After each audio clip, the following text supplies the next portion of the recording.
आप सभी को जय मसीह की। प्रभु यीशु मसीह के नाम से मैं आप सभी का स्वागत करता हूं आज के वचन के लिए। मैं आशा करता हूं परमेश्वर के प्रिय लोगों, आप लोग आनंदित होंगे, आप लोग सुरक्षित होंगे। फिर भी आज एक बार फिर मैं आपसे कहूँगा, प्रार्थना कीजिए। हालेलुया। मैं एक वचन से शुरुआत करना चाहता हूँ।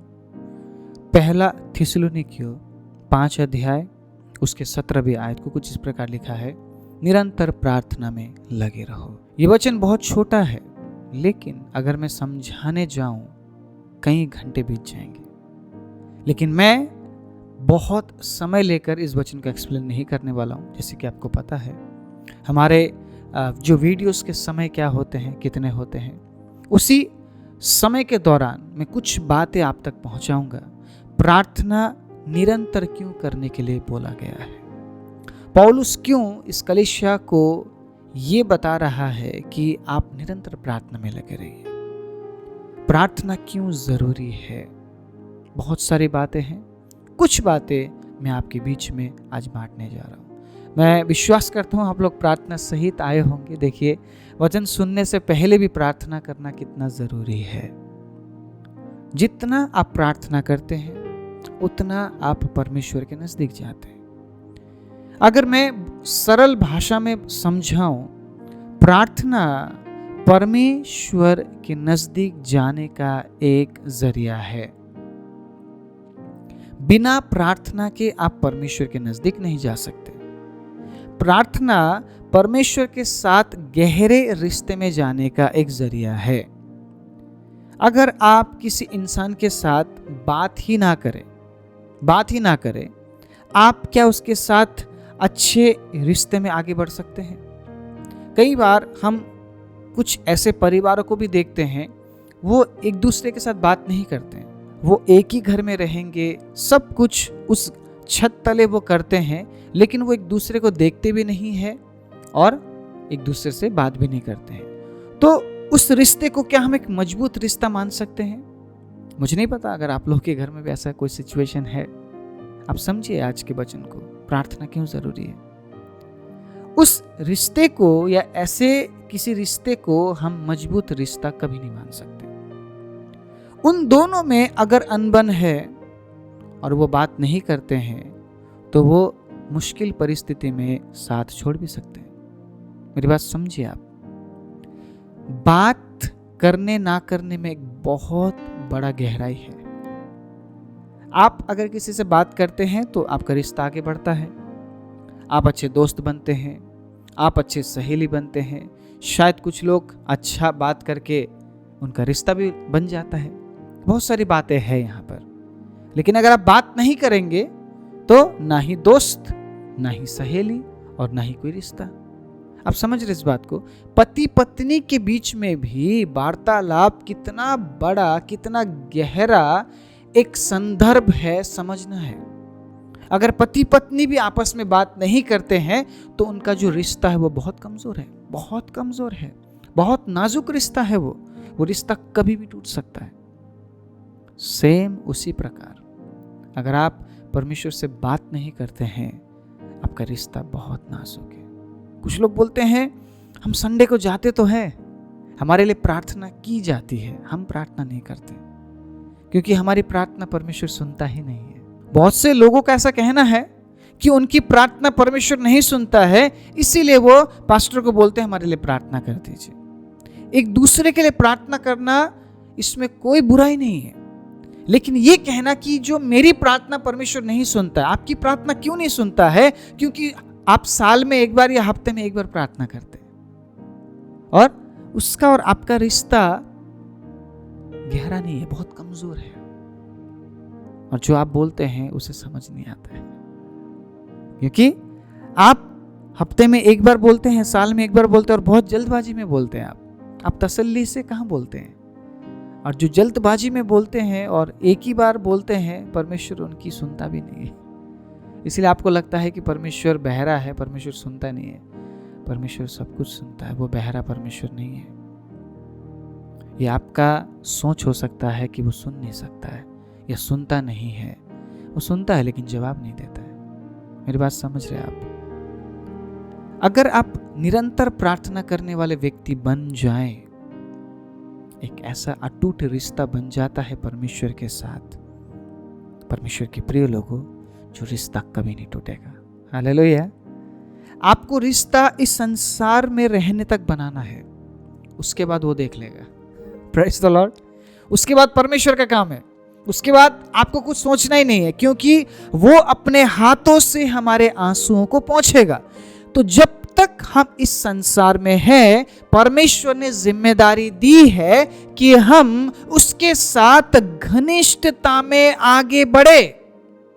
और उस घनिष्ठता में बढ़ने के लिए हफ्ते में एक दिन कलीसिया में जाना काफी नहीं है, साल में एक बार क्रिसमस प्रोग्राम में जाना काफी नहीं है, हफ्ते में एक बार जाके ताली बजा के आराधना करने से काफी नहीं है।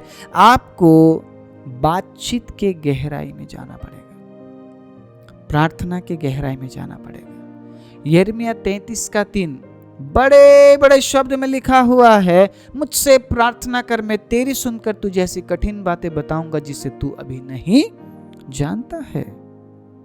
अगर आप परमेश्वर को जानना चाहते हैं, अगर आप परमेश्वर के नजदीक जाना चाहते हैं, अगर आप उन कठिन बातों को जानना और समझना चाहते हैं, तो निरंतर प्रार्थना जरूरी है, निरंतर बिचुआई जरूरी है, निरंतर उसके साथ बात करना जरूरी है। क्योंकि जितना ज्यादा आप बात करते हैं, उतना ही ज्यादा आप उसके नजदीक जाते हैं, आप उसको जानते और पहचानते हैं।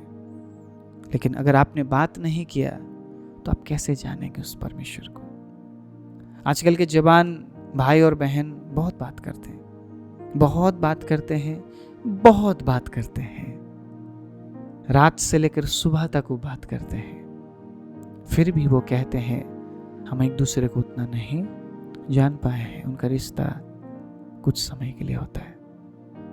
परमेश्वर के प्रिय लोगों, अगर वो समय आप परमेश्वर से बात करने में बिताते हैं, मैं कहता हूं आप परमेश्वर को इतना जान जाएंगे, दूसरा व्यक्ति शायद उतना नहीं जानता होगा।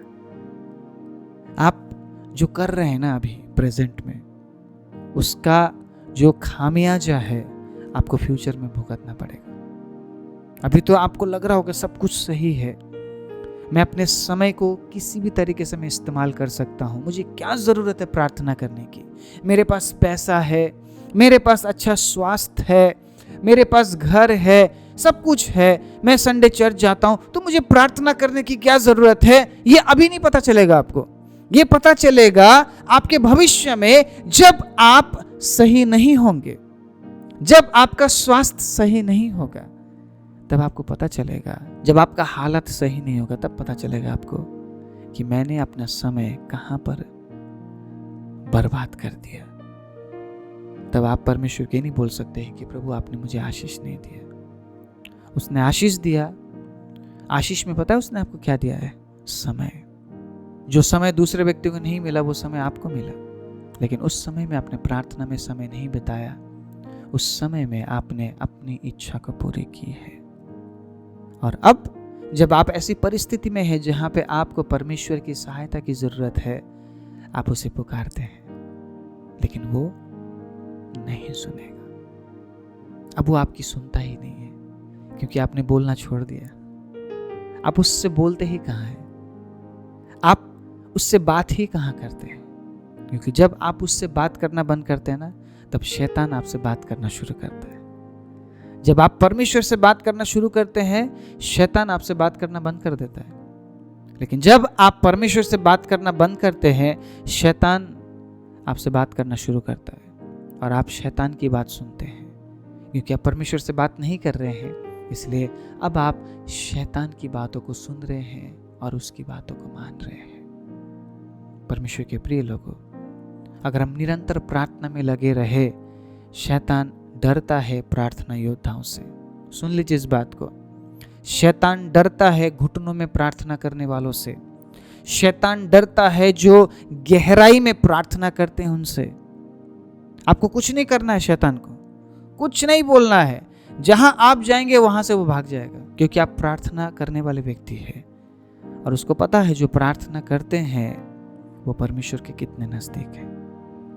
यिर्मयाह 33:3 में परमेश्वर ने ऐसे ही नहीं कहा कि मुझसे प्रार्थना कर, क्योंकि वो चाहते हैं कि लोग परमेश्वर से प्रार्थना करें, लोग परमेश्वर के नजदीक जाएं, लोग परमेश्वर से बातें करें, वो चाहते हैं। लेकिन हम अपने समय से बाहर निकल ही नहीं पाते हैं, हम अपने जिंदगी से बाहर निकल ही नहीं पाते हैं। और हमारे पास समय कहाँ है प्रभु से बात करने के लिए? हमारे पास समय कहाँ है परमेश्वर को समय देने के लिए? जो समय हम संसार और चीजों को देते हैं, लोगों को देते हैं, वो समय अगर हम परमेश्वर को दे, मैं विश्वास के साथ कहता हूं, भविष्य में जब आप ऐसे हालात में होंगे, जब आपको मदद की जरूरत होगी, वो तुरंत आपकी सहायता करने के लिए आपके पास आएगा। Praise the Lord, hallelujah. ऐसा मत सोचिए कि आप हमेशा एक जैसा रहेंगे। भाइयों बहनों, ऐसा नहीं होता है। हमारी परिस्थितियां बदलती है, हालात बदलते हैं। आज सब कुछ ठीक है, कल सब कुछ ठीक नहीं भी होगा। मेरी यही प्रार्थना आप सभी के लिए है, प्रभु का अनुग्रह आप सभी के जीवन में हो। लेकिन हमेशा हमारा परिवार, हमारा हालत, हमारा सिचुएशन एक जैसा नहीं रहता है। इसीलिए प्रभु के वचन में लिखा है, निरंतर प्रार्थना में लगे रहो। अगर हम निरंतर प्रार्थना करने वाले होंगे तो परमेश्वर हमें सिखाएगा उन परिस्थितियों का सामना हमें कैसे करना है। देखिए, बहुत सारी बातें क्यों बोली गई यिर्मयाह 33:3 में, जो कठिन बात तू नहीं जानता मैं तुझे बताऊंगा, मैं तुझे समझाऊंगा। इसका मतलब ऐसी कोई बात है जो हमें समझना है, जो हमें जानना है, और वो सिर्फ प्रार्थना के जरिए ही समझा जा सकता है। प्रार्थना के जरिए ही हम उन बातों को जान सकते हैं। बिना प्रार्थना के हम परमेश्वर को नहीं जान सकते। आज मैं आप सभी को उत्साहित करना चाहता हूं। अगर आप ये सोचते हैं मैं एक दिन प्रार्थना कर लेता हूं, मुझे दूसरा दिन प्रार्थना करने की क्या जरूरत है, इसका मतलब निरंतर नहीं है। आप निरंतर नहीं है। निरंतर प्रार्थना करने वाले परमेश्वर के नजदीक हैं। निरंतर प्रार्थना करने वाले उसे जानते हैं, क्योंकि जब आप प्रार्थना करना बंद करते हैं, शैतान एंटर करता है और शैतान हमारे जीवन में काम करता है। उसे मौका चाहिए, बस वो मौके के तलाश में है। आप सोचिए इस बात को, जब आदम और हव्वा को परमेश्वर ने अदन की वाटिका में रखा तो शुरुआत में ही शैतान क्यों नहीं आया? शैतान कब आया ये बात लिखा नहीं है, लेकिन आज मैं कुछ आपको बांटना चाहता हूं। मुझे लगता है जहां तक ऐसा हुआ होगा, ये लोग हर दिन संगति करते होंगे, प्रार्थना करते होंगे, लेकिन उस दिन वो चूक गए और शैतान को जगह मिल गया कि आज मैं इनके बीच में जाकर देखता हूं क्या ये गिरते हैं या नहीं। आप समझे इस बात को? प्रार्थना ना करना मतलब शैतान को मौका देना है। और जैसे ही शैतान आदम की वाटिका में गया, आदम नहीं था, इसका मतलब वो संगति में नहीं थे, वो प्रार्थना की अवस्था में नहीं थे, वो अलग अलग थे। आप समझे इस बात को? आपके परिवार में शैतान कब काम करता है? जब आप बात नहीं करते, आप अनबन है। शैतान के लिए वो गोल्डन टाइम है आपके परिवार में काम करने का, आपके जीवन में काम करने का। शैतान के लिए गोल्डन समय है वो, और यही समय का फायदा शैतान ने अदन की वाटिका में उठाया। चुपके से चला गया, हवा को भड़काया और वो फल खाने के लिए बोला। उसके बाद आदम ने भी वही काम किया। अब सोचिए इस बात को, अगर हम भी प्रार्थना बिना अपना जीवन जी रहे होंगे, क्रोध में जी रहे होंगे, क्योंकि प्रार्थना नहीं करेंगे तो ऑब्वियसली क्रोध आपके जीवन में होगा, व्यभिचार आपके जीवन में होगा, अशुद्धता आपके जीवन में होगा, क्योंकि ये सारी बातें प्रार्थना में हम क्या करते हैं, इन बातों पर हम जय पाते हैं। प्रार्थना के जरिए ही इन बातों पर हम कंट्रोल पाते हैं। परमेश्वर के प्रिय लोगों, अगर हम प्रार्थना करना छोड़ देते हैं तो ये बातें हमारे जीवन में हावी हो जाती है। आप ये नहीं सोच सकते हैं कि मैं दुख में ही प्रार्थना करूंगा। आप जब दुखी है आप प्रार्थना कीजिए, क्योंकि निरंतर प्रार्थना की बात की गई है। आप जब आनंदित है आप प्रार्थना कीजिए, क्योंकि निरंतर प्रार्थना की बात की गई है। आप जब निराश है तब भी आप प्रार्थना कीजिए, क्योंकि निरंतर प्रार्थना की बात की गई है। आप जब थके हुए हैं तब भी आप प्रार्थना कीजिए, क्योंकि प्रार्थना की बात की गई है। निरंतर मतलब हमेशा प्रार्थना में ही लगे रहो। इसका मतलब आप जब प्रार्थना में निरंतर लगे रहेंगे तो आपका जो फेस है आप परमेश्वर की ओर लगाएंगे। आपकी जो नजरें हैं आप समझ रहे इस बात को कितना इंपॉर्टेंट है? आप प्रार्थना करते हैं तो आप प्रभु के चेहरे को आप निहारते हैं। आपका जो चेहरा है वो परमेश्वर की ओर आप करते हैं। और हमेशा निरंतर जब आप प्रार्थना करते हैं तो आप इसी प्रकार प्रभु के साथ रहते हैं। प्रभु को पीठ नहीं दिखाते हैं आप। लेकिन जब हम प्रार्थना करना बंद कर देते हैं तो हम परमेश्वर को पीठ दिखाते हैं और हम ये कहते हैं, प्रभु जो करना कर, मैं तो अपनी ही इच्छा पूरा करूंगा। प्रार्थना ना करना मतलब अपनी इच्छा को पूरा करना है।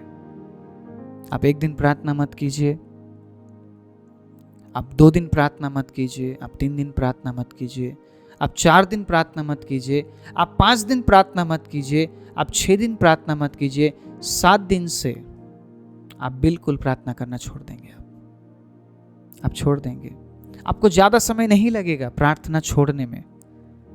प्रार्थना में आने में बहुत समय लगता है। कई लोगों को साल लग जाते हैं प्रार्थना क्या है ये समझने में, प्रार्थना करने में। वो प्रार्थना ही नहीं कर पाते। लेकिन छोड़ने में आपको ज्यादा समय नहीं लगेगा। कुछ दिन में ही आप सब कुछ भूल जाएंगे। आप इतना प्रार्थना करते थे करके वो भी भूल जाएंगे आप। इसीलिए निरंतर प्रार्थना में लगे रहो बोला गया है। क्योंकि जो व्यक्ति प्रार्थना करना छोड़ देते हैं वो बिल्कुल छोड़ ही देते हैं। वो फिर दोबारा प्रार्थना नहीं करते। और प्रार्थना ना करने का मतलब शैतान को अवसर देना है, शैतान को जगह देना है। अगर आपने शैतान को जगह दे दिया, परमेश्वर के प्रिय लोगों, वो आपको नाश कर देगा। वो आपको नाश कर देगा। आज मैं छोटे से वचन से आप सभी को बहुत बड़ी बात बोलकर जा रहा हूं।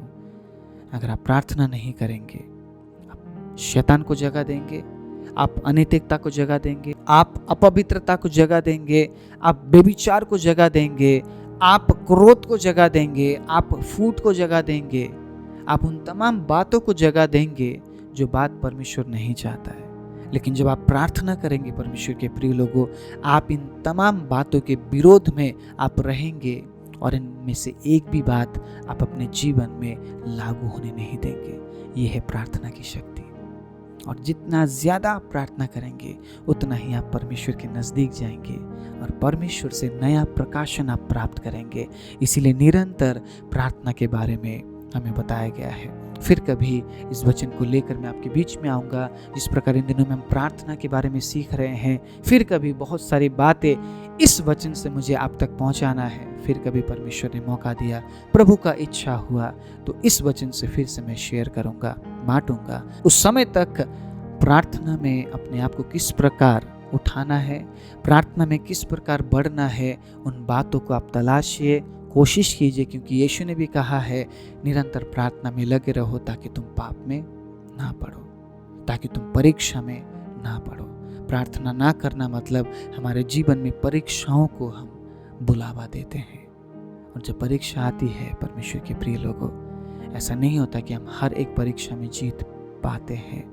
कई बार हम गिर जाते हैं, हम हार जाते हैं। इसीलिए उस मौके का इंतज़ार मत कीजिए, गिरने का इंतज़ार मत कीजिए, हारने का इंतज़ार मत कीजिए, बिखरने का इंतज़ार मत कीजिए, नाश होने का इंतज़ार मत कीजिए। प्रार्थना कीजिए ताकि उस समय को आपको देखना ही ना पड़े। Praise the Lord, hallelujah. आइए अपनी आंखों को बंद करें। सर्वशक्तिमान जीवित दयालु परमेश्वर, प्रभु पिता, आप महान हैं। प्रभु आपका वचन जिंदा है पिता। जब हम आपके वचन को सुनते हैं हम नए जोश और उमंग से भर जाते हैं पिता। आपका वचन हमें दोष नहीं लगाता है, बल्कि आपका वचन हमें सटीक करता है प्रभु। और जब हम आपके वचन को मानते और सुनते, उसके अनुसार चलते हैं प्रभु, हम अपने जीवन में बहुत बड़े बदलाहट को महसूस करते हैं। जिन भाइयों और बहनों ने प्रभु आज इस बात का प्रभु उन्होंने निर्णय लिया है कि आज के बाद वो निरंतर प्रार्थना करेंगे और उन तमाम बातों का ध्यान रखेंगे प्रभु, जो बातें आज हमने सुनी और सीखी है, सभी को आशीष दीजिए, सहायता और मदद कीजिए। सारी महिमा, आदर, इज्जत और जलाल प्रभु आपके नाम को देते हुए प्रार्थना प्रभु यीशु के नाम से मांगते हैं, आमीन।